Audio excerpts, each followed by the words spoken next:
Thank you very much.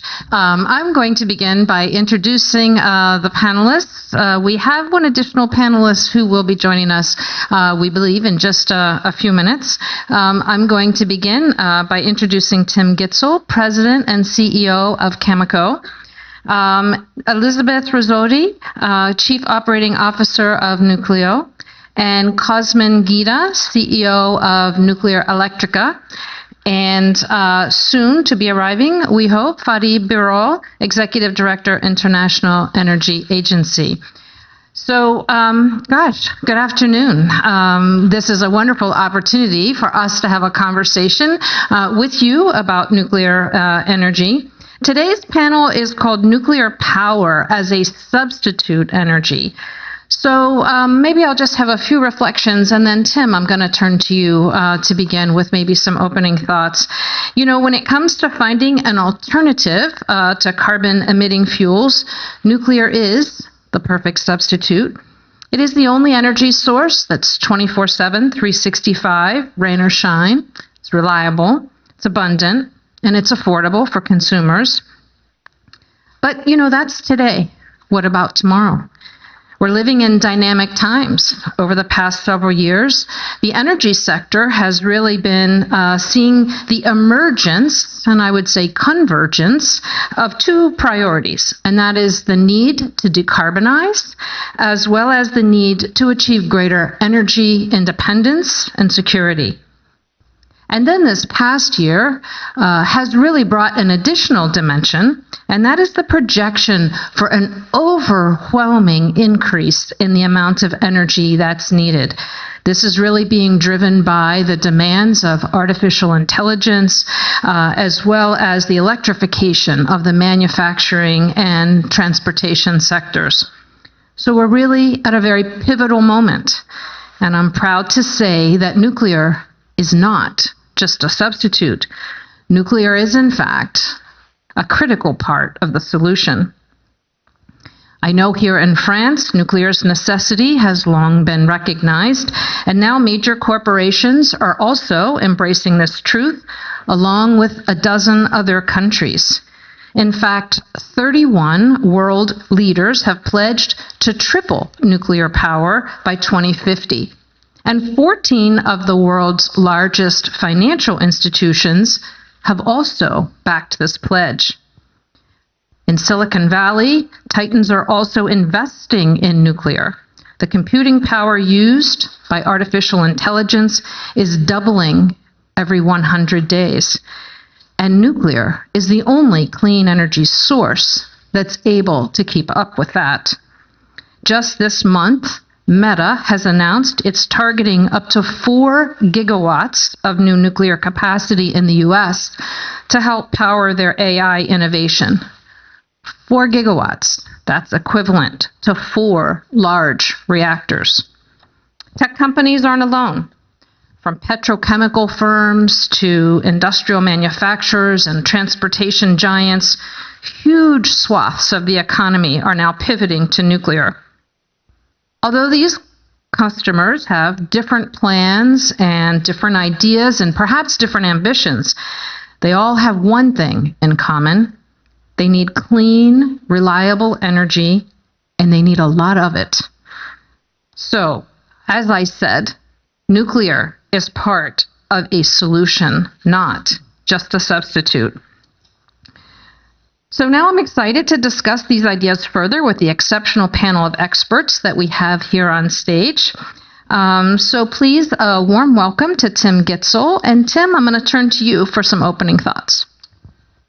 Thank you, Maria. Je commencerai en disant que je suis ravi I would like to say that I'm very happy to be here in Paris. It's very cold today in Saskatchewan when I am, and so I'm very happy here.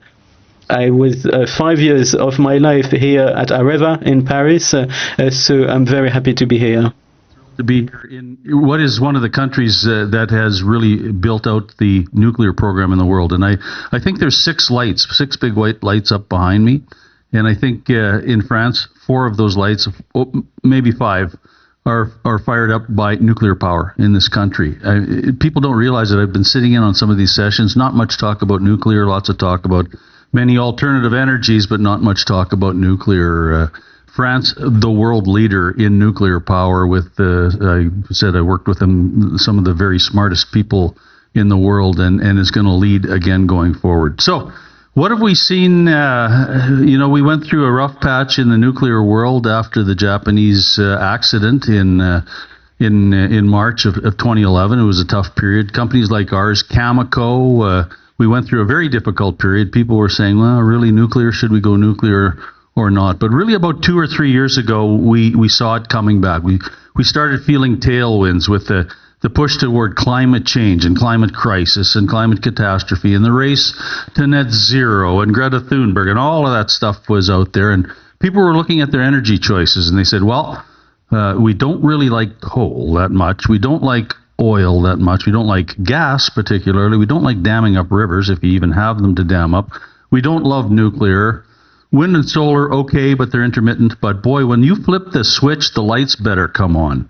You can't be against everything. And so people started taking another look at nuclear again. And then we had the situation in February of 2022 when the Russians go into Ukraine, and people started changing from climate change to energy security. And I think you in Europe felt it more than anybody, certainly some of the countries for sure, saying, ooh, where are we getting our energy from? Where's our electricity and the energy coming from? So real wave to that turned to national security. Countries saying we better secure up our electricity sources and our energy sources because it's the most important thing we have. Now, you just said it, in the last year, we're getting Google, Microsoft, Meta, Amazon wanting gigawatts of clean electricity and saying, where are we going to get it? And so they're looking to nuclear. And so we've really had a reawakening for nuclear. I've seen it, in the last 3 or 4 years. So our company, we're involved, Cameco, in the uranium business, the fuel cycle.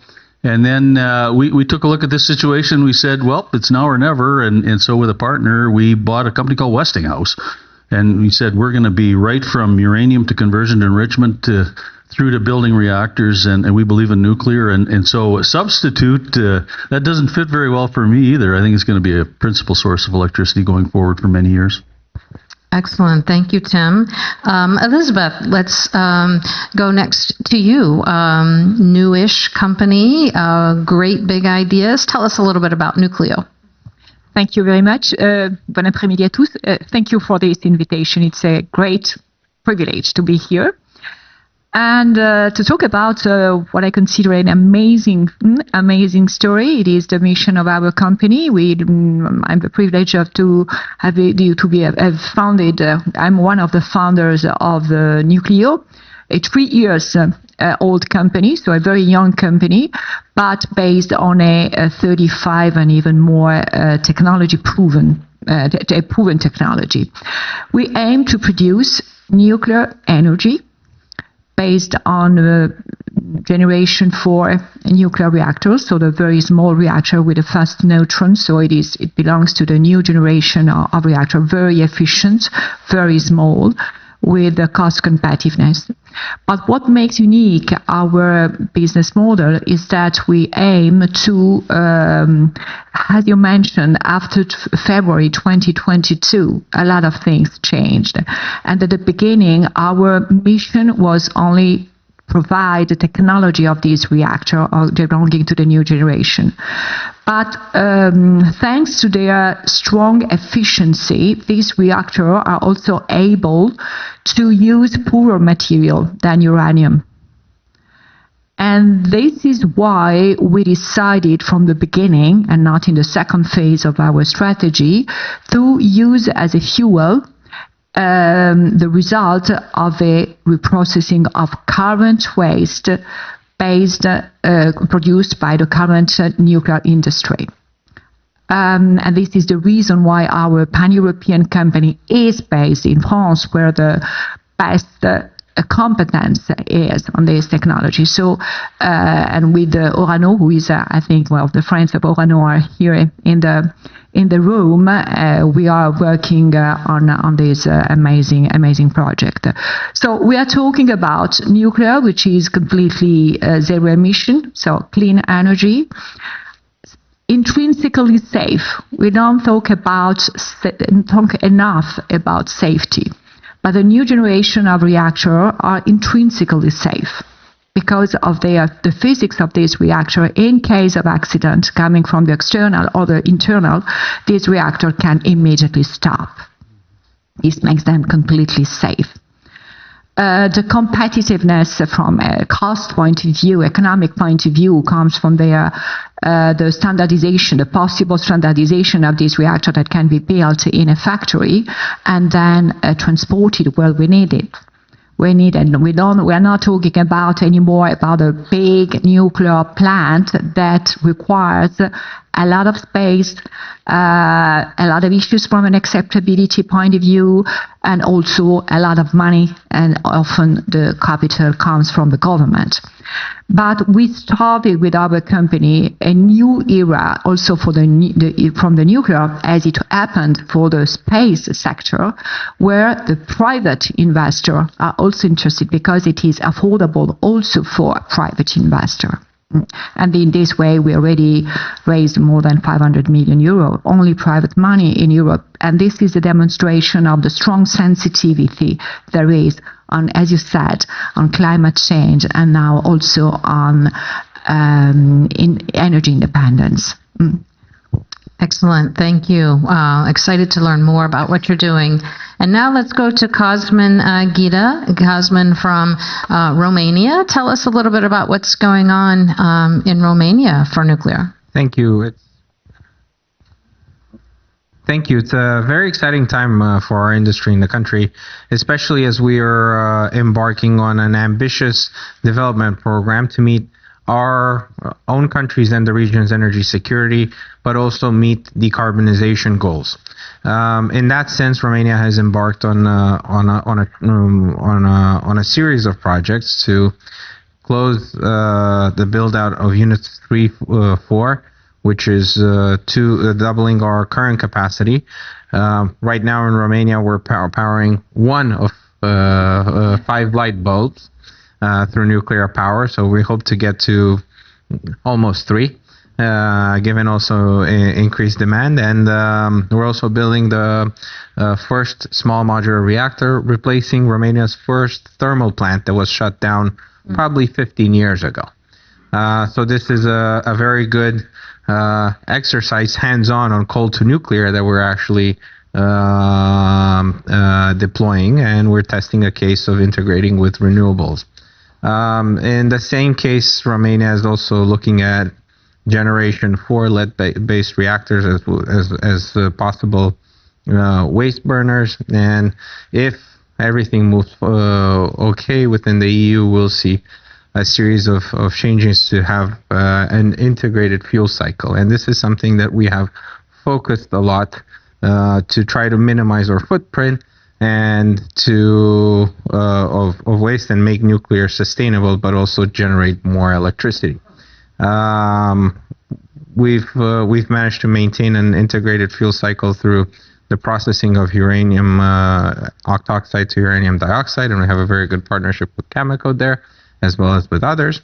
And we're very excited to embark on this development, as it spurs up a new generation of nuclear professionals. And one of the things that is most exciting, I would say, is the opportunity that this industry can provide to the young generation for a long-term career, but also further development. I'm not sure, I haven't worked much in the IT sector and the AI sector, but I see there's a lot of interest, and it's very exciting in terms of technology. I would say nuclear probably can be even more exciting, although it's not very visible. So in terms of that, I think it's a very, very good opportunity for people to explore.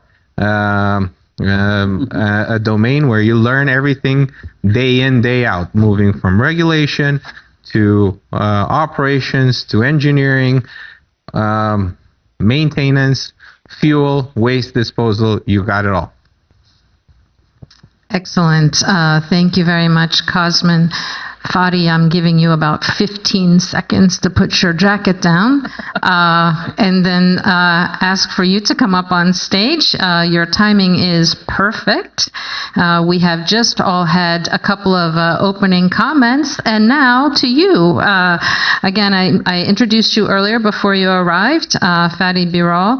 And Fatih, talk to us about how you see nuclear and how you see the growing energy demand. And the police cut around this, how shall I say, this quartier for some reason, and we had to walk through. So first of all, thank you very much for inviting me here. In the year 2021, somewhere closer here, Le Bourget, there was a major nuclear meeting. It happens every year. The French government, under the patronage of President Macron, organized. It was 3 years ago, 3.5 years ago. Looking at the data and looking at the country's positioning, I dare to say, it was a very daring statement, I remember, nuclear set to make a comeback 3.5 years ago. And today, again, looking at the data, countries, companies, plans and policies, I can tell you that nuclear is making a comeback, and a very strong comeback. And it is happening in 3 ways. One, in many countries we are seeing the lifetime extension of existing nuclear power plants, big time. Second, many countries, for the first time, they are planning and investing in their first nuclear plants in Europe, many parts of the world. And third, there is a huge appetite for small modular reactors in many parts of the world for different reasons. Why it is happening? It's happening for the following reason. The world needs a lot of electricity. A lot of electricity. And it is driven by, in fact, 3 key factors. Today, it is difficult to believe, but the number one, by far the number one driver of global electricity consumption growth is air conditioning around the world. In the United States and in Japan, 90% of the households have an air conditioner. In Nigeria, it is 5%. Indonesia, 18%. India, 20%. With the increasing income levels, people buy air conditioners, rightly so, and with the increasing temperatures. It's number one driver. Number 2 driver is the electrification of the transportation system around the world. We are seeing this with the electric cars and others. And third, a new recent driver is the increasing number of data centers and the artificial intelligence. These are the 3 drivers.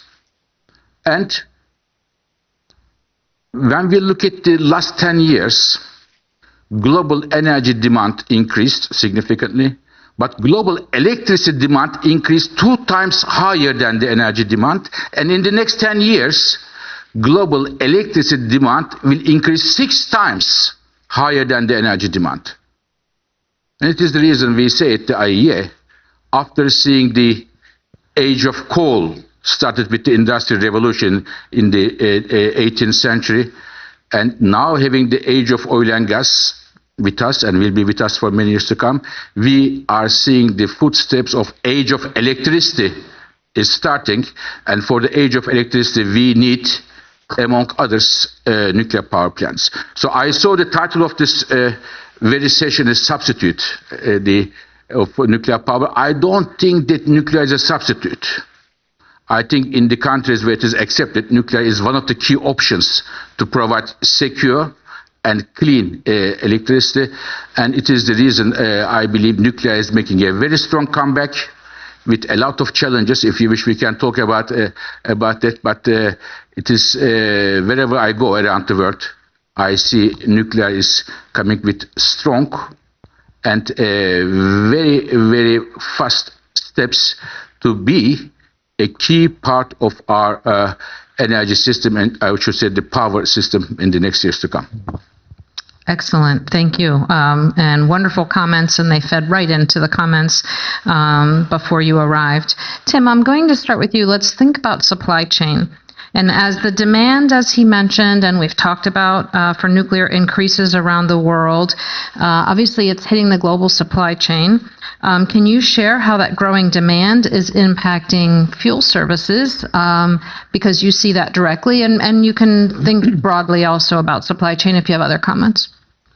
Well, I'm certainly glad that Fatih made it. I think I will invite him to our next shareholders meeting to tell them about the increase in electricity around the world, because we see the same thing. We see the need for not just any electricity, clean electricity is what most countries and companies are asking for. So for us at Cameco, on the Cameco side of our business, we're all about nuclear fuel and fueling the reactors that Elisabeth and Cosmin are running and are going to be running into the future. And so when we hear at COP28 in Dubai, we were there, tripling of nuclear power over time. Maybe that's too much. Maybe it's only double. Okay, we'll take that too.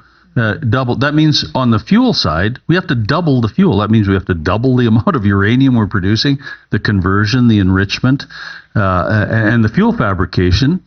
And let's add to this now. Let's talk about it. There is a bifurcation in the world right now as to where your fuel comes from. It's not just, are you buying clean, sustainable, reliable fuel? Where's it coming from?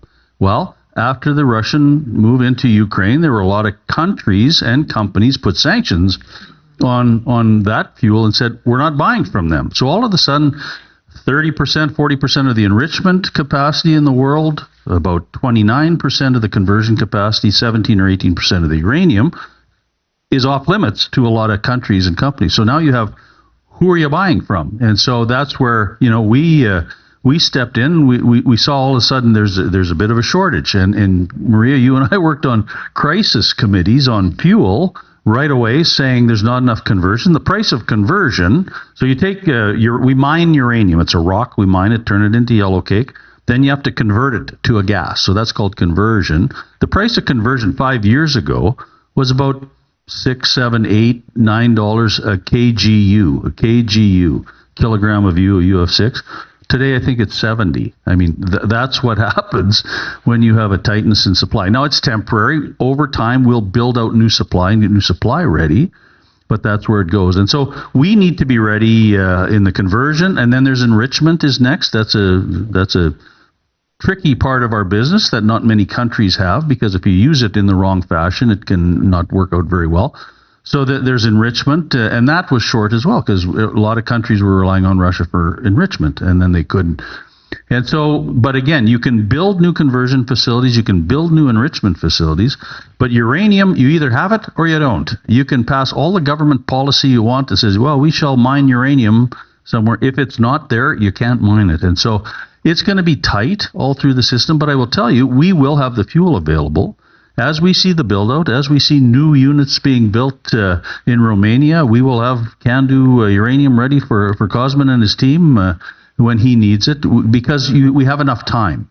Not many countries sneak a uranium or a nuclear plant onto we know when they're coming. We usually have 5 to 6 to 7 years visibility, so we can say, well, then we better have fuel ready in 5 or 6 or 7 years for those reactors. So everybody has to work together. We're all in this. It's a small field, all of us. We're all in it together. If Elisabeth comes up with their new model of reactor, then we have to make sure we have the fuel for her that's ready to go. So it's a small industry, but we're all in it together, and we'll make sure it works because the world needs it. Thanks for that. You did mention, enrichment can be challenging, and I'm thinking when you and I were at the Sapporo Energy Minister meeting, and one of the papers that was signed there, we called it the Sapporo 5, but it was the countries that were going to work together on fuel supply, right? And that was Canada, United Kingdom, France, Japan, and the United States that committed to the vision. If we want more nuclear, let's make sure also that we have the fuel supply to support it. I can say that in the United States, we've seen the effect of that. President Biden signed a bill several months ago offering $2.72 billion towards the fuel supply. And so that was really part of that Sapporo 5 commitment that the United States made. So we're definitely seeing the beginnings of that investment. But I do take heed that you said, yeah, you get the money, but it's still going to take you a couple of years, right, until you have some of these up and running. But it's encouraging that we're at least sort of seeing the beginnings of that, if you will. Cosmin, I'm going to come to you next. Building new nuclear means that we'll need more people working in nuclear. You talked earlier about having a great opportunity for the next generation. I mean, certainly we'll need more engineers, but you really need all kinds, right? You're going to need construction workers. You don't just need people with 4-year degrees, right? You're going to need all different folks, security guards, communication professionals. So how is nuclear seen as a job creator in Romania? Can you talk to us a little bit about that? Currently, our industry provides around 11,000 direct and indirect jobs. And we have a footprint in our GDP that is equivalent to all the budget necessary to repair all the hospitals in Romania. However, with the projects that we have, we are looking to basically double that workforce. And it spans across the full supply chain. It's interesting because we have a couple of opportunities, and the biggest opportunity that we see in Romania right now, and being the first mover in Europe, hopefully, is the development of internalization of advanced modular construction techniques. So there's two opportunities. One, to develop a workforce, and we're doing that actively through partnerships with the university. We have a great partnership with Polytechnica University in Bucharest, who, when I came here and we didn't have any projects, there were only 15 people signed up in the higher end nuclear science program. Now, with projects being announced, simulators being installed in the university, not only is the program fully booked, but they teamed up with 3 other universities around the country to meet the demand.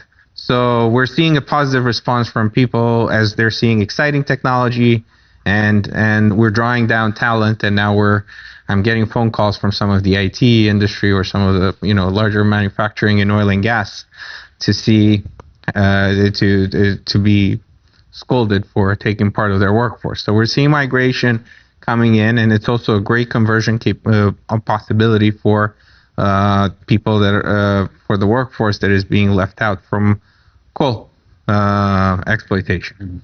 So in all of that end, it's working well. But we've also teamed up very well with our high schools through vocational programs, especially vocational programs that have been supported through our government programs and funded. So, for example, with the high school nearby Chernavoda, where we have our site, we've already created a couple of vocational programs and schooling that train non-qualified operators, but train them on the job in partnership with us, and then they can access a job for us. So we're very thankful for this opportunity and the response that we're getting from the workforce and the education field. The second biggest opportunity is to learn new techniques, because, as you know, right now you have the opportunity of incorporating technology into the workforce to increase productivity. So case in point, whereas before you would have used 30 welders for a particular job, now you can get an orbital robot to do that job with the supervision of only one. So by doing these projects and looking at, advanced techniques that are being developed in the U.S. and Southeast Asia and being able to get that type of exposure, we're figuring out ratios to increase the productivity level of our workforce by combining and internalizing technology. So on one end, be it these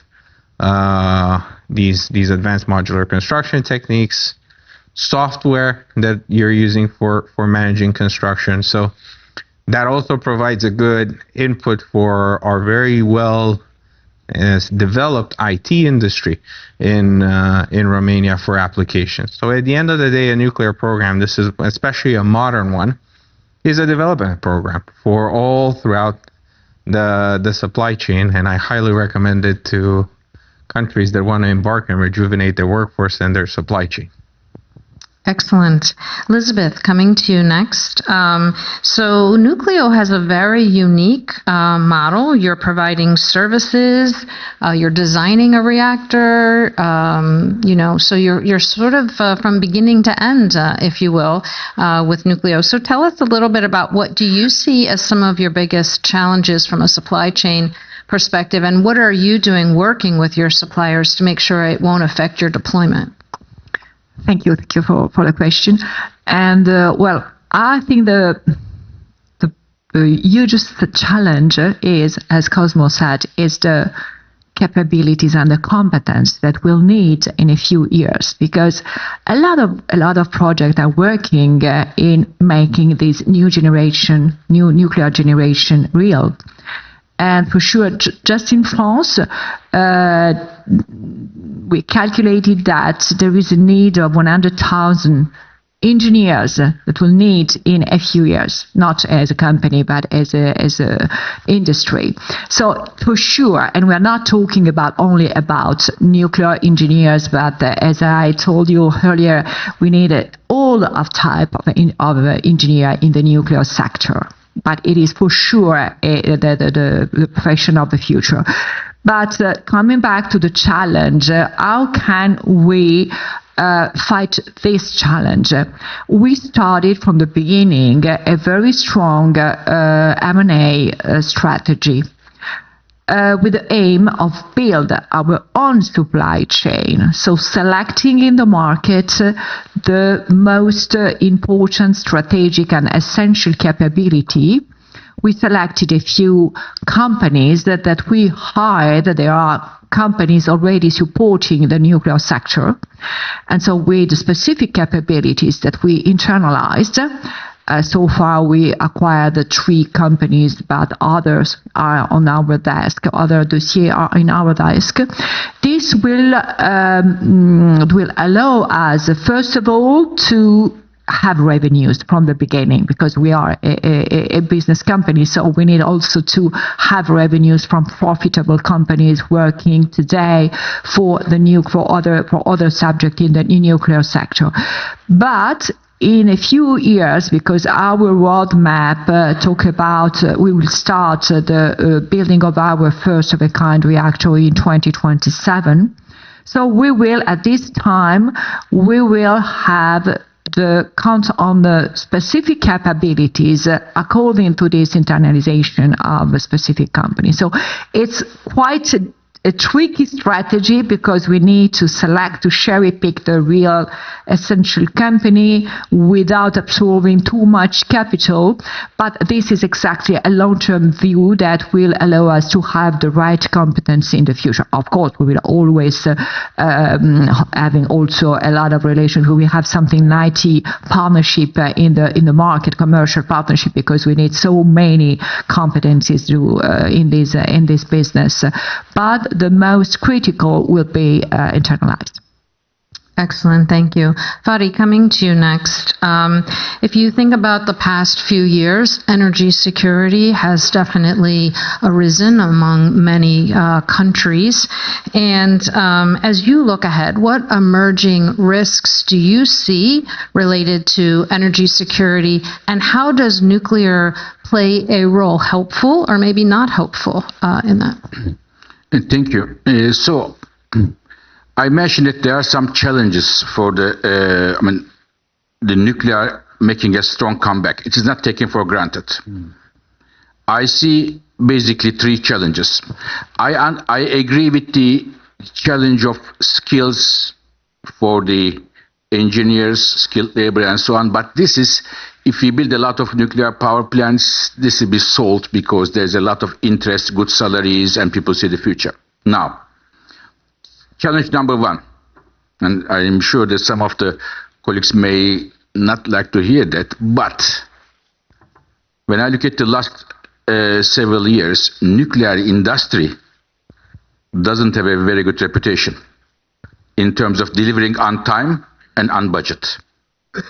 And now it is an important test for the nuclear industry.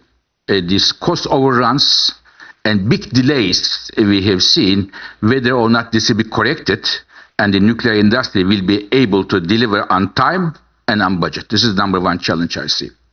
Number two challenge, security. Now, one of the drivers, in fact, the main driver in my view that nuclear is making a comeback is because it is seen as a secure electricity source. And here, the issue is, while it is electricity domestically produced, both the production of uranium and enrichment is concentrated in a very few number of countries. We have to go for diversification here and very quickly. If the countries want to see nuclear as a secure A to Z energy source, it is a must to do that. Because countries like nuclear power, in terms of the electricity grids, I don't know if we have colleagues from Europe here. Dear colleagues, in Europe, we have seen very recently electricity prices higher than the 2 years ago when we have the energy crisis, so-called Dunkelflaute, which means that in Europe we didn't have sun, we didn't have wind. As a result of that, the electricity prices skyrocketed. One of the reasons we didn't have enough firm capacity. Nuclear, together with others, with the geothermal, with the bioenergy, with the low gas generation, nuclear can play a very important role here to secure our power systems, together working with the renewables. Today in Europe, the share of solar and wind is 30%, and 2030, is tomorrow, it will be 50%.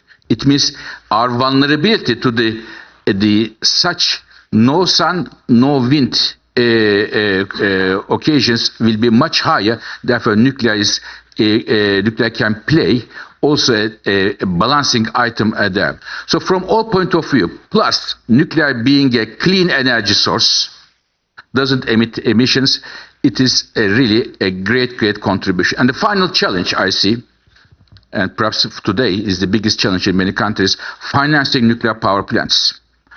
Financing nuclear power plants is not an easy thing. We have a huge down payment here, okay, which will be paid back in maybe 15, 20 years. You have to get the money back. And therefore, what kind of financing, creative financing mechanisms we can build in order to enable the first down payment on the table is a key question. It is the reason IEA is coming up mid-January with a major study financing nuclear power plants, both in terms of lifetime extensions, first builds, and for the SMRs, and what kind of creative models we are there. And the reason we come up in mid-January, because I want to make a big point on nuclear in Davos this year, so that the business and financing committee sees, with the help of the governments, there are ways to finance the nuclear power plants that the world has a higher share of a secure and clean energy source. So there are huge prospects for nuclear power plant, but we have to make sure that the nuclear industry works like a Swiss clock. Second, governments and the financing industry comes with the right policies for the coming with some good investment models. And third, we should make sure that the enrichment and the uranium production is more diverse. If I can finish with one number, I'm sorry I gave a lot of numbers, but I'm a man of numbers. In the last 5 years, dear colleagues, leave aside the enrichment and uranium production, in terms of the installments, capacity additions, the share in the last 5 years, 85% of all new nuclear power plants built in the world are in China. 15% entire world, rest of the world, China 85%. So therefore, it is time, I think, the other countries around the world, in North America, in Asia, in Europe, because Europe made, in my view, a major historical mistake by turning it back to nuclear power. In Europe, we have to make sure that nuclear share increases, which could also help Europe's competitiveness challenge we have today. Excellent. Thank you for those comments. So he brought up financing. Tim, I'm coming to you next. Financing is changing in nuclear. And you mentioned earlier in our comments when we were together at COP and the tripling nuclear power pledge. And then recently at Climate Week in New York City, you had 14 major financial institutions come out and simply reinforce, right, that they were also behind the pledge to triple nuclear and by 2050. One of those institutions is Brookfield, which Cameco has partnered with. So what shifts are you seeing within the financial and investment community around nuclear? Yeah, I'll try and be brief because I know we don't have much time, but I'd just like to say I couldn't agree more with Fatih on nuclear is expensive, our reputation isn't good. We've only built a couple of them, 2 in the United States in the last 35 years. One we're building in France, taking a long time, or in the UK, I should say, is taking a long time by EDF.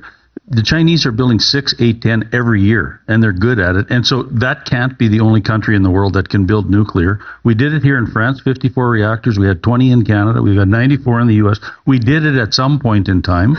And everybody wants to get to that nth cost, because then you're off to the races. So how do you get there, and who's going to finance the first one? So yes, Climate Week in New York, September 23rd, we were there. 14 major banks from around the world stepped up to say, hey, we're interested in financing. And so they said they will play their part. That was a big step because we hadn't seen them really come to the table before. I know there's some people from EDC in Canada here, from Exim Bank. I met some of the Exim Bank people. There's production tax credits. There's investment tax credits going on. It's going to have to be a consortium of everybody coming together and somehow mutualizing those first 5, 6, 7. So everybody wants to be second. Nobody wants to be first because you're going to eat some cost and time. Everybody's happy to be second. So somehow we've got to get it together where we work together and mutualize so we can get to that nth cost and then be building in fleet models. So yeah, I agree, Fatih, you're right on. There's a lot of work to do, but we're finally seeing the parties come to the table. I won't speak for Brookfield, but I can tell you they stood shoulder to shoulder with us on purchasing Westinghouse, and they've got deep pockets. So hopefully private equity like that would step up to the table as well. Yeah, and we've mentioned it, I guess, in bits and pieces. I think what's also interesting about this next wave of nuclear is, yes, there'll be large plants, but there's all kinds. So there'll be large, there'll be medium, there'll be small, and I think it really provides an opportunity to explore nuclear in ways and offer it as a solution in ways that it hasn't before. And some of those smaller models maybe don't take nearly the level of upfront capital investment, at least as the large reactors do. Elisabeth, back to you. Can you talk about Nucleo's funding model? It's a bit unique. And what do you think about these large financial institutions turning to nuclear? Yeah, well, the financial model in nuclear is quite peculiar, as we started really with a private fundraising, and it was an exceptionally successful fundraising because in a few months we raised more than 500 million only from private, And this is well, I would like really to underline the strong demonstration of sensitivity there is in private investments. They are not only led by financial return on investment, but also in the strong will in investing in sustainable business. This is something very, very important. Of course, this is not enough because nuclear, even if the new generation of nuclear is much less expensive compared to the big nuclear plant, but what is important is to have a partnership between the private and the public funds. So, of course, now we are in a different phase of capital raising. So our model aim to, of course, attract public funds. We are also working at European level it is important to have the same regulation, to have the commitment of at least European institutions able to support the most important and promising nuclear project, because this is an aim for all of us to work on an impact on the climate change and the energy independence. So, of course, the endorsement of the local government, but also the global institution is extremely, extremely important. There is another target, very important, which is the strategic partners. We already mentioned the importance and the needs that will explode in the coming years for certain sectors, especially in the data center, AI, but not only in industry in general. There are the needs cheap, competitive cost energy, and this could be very strong. It build very strong partnership.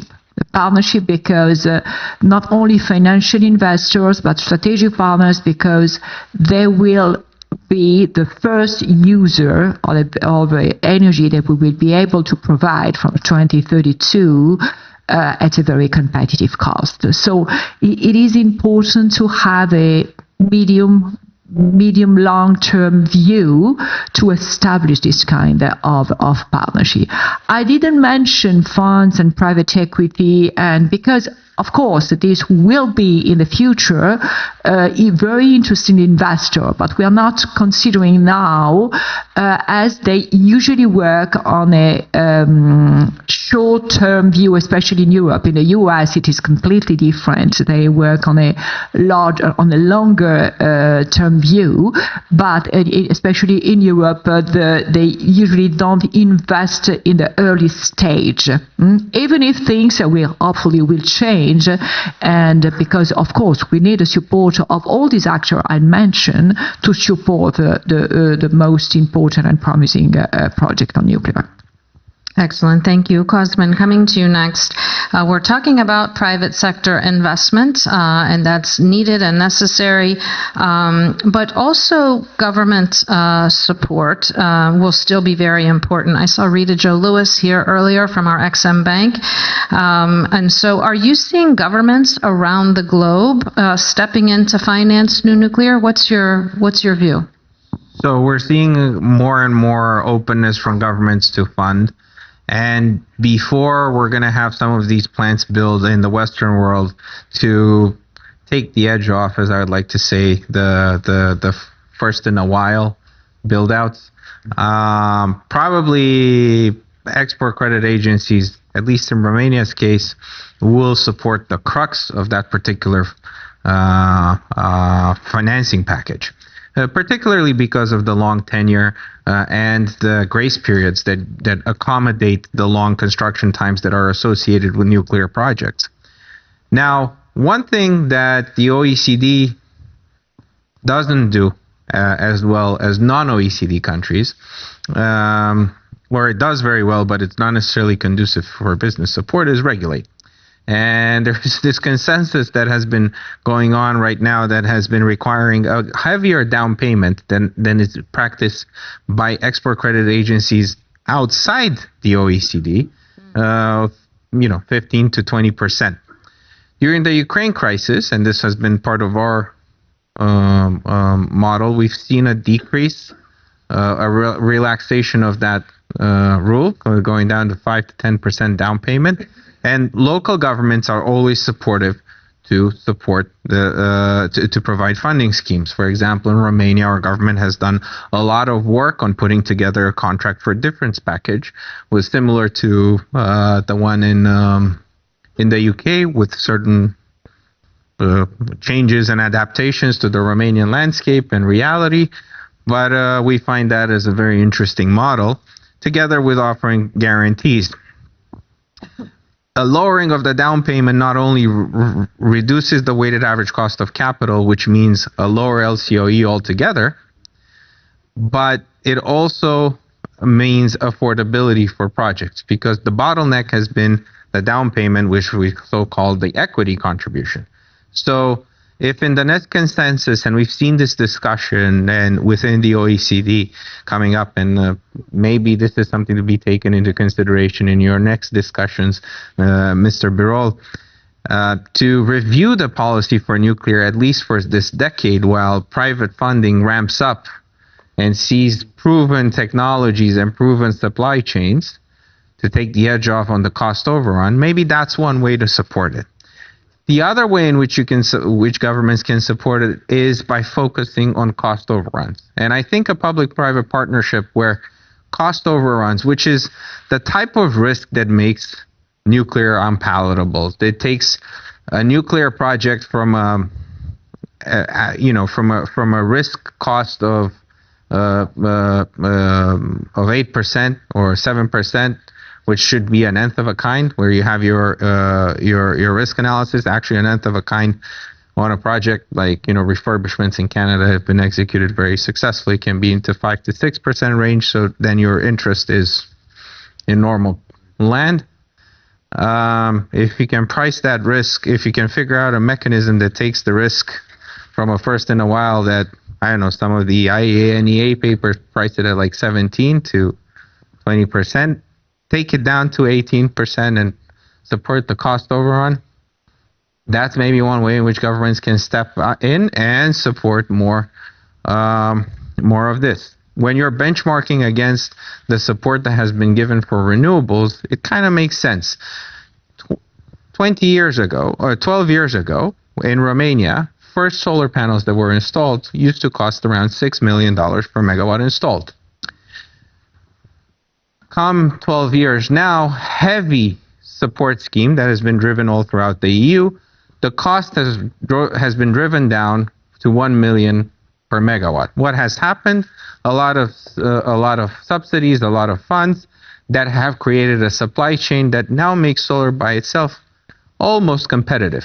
Imagine if that happens to nuclear. People have returns already of 12 to 14% in this technology after 10 years. Nuclear has the potential of providing even better returns because of the higher reliability. So if we can manage to get down the cost of nuclear to $6 million per megawatt installed, we'd be just as competitive as solar power, because we're 6 times more efficient and more present, at least in Europe. I don't know about other geographies that have more sun. So I don't want to, I'm talking about my neck of the woods. So there are multiple things where we can think about a more efficient capital expenditure that needs to go there to unlock private capital, maybe towards the end of the decade. But right now, there's a couple of simple measures that can maintain the competitiveness of the OECD and the Western world in competition, not only with China and Russia, but also with countries that are not part of this particular alliance. So it's something that needs to be considered, and happy to give input on. Thank you. Well, thank you. It is my job to land this plane on time. So taking a quick look at things, Fatih brought up that we are about to enter the age of electricity. And so as we look ahead to this age of electricity, clearly we need a highly reliable system.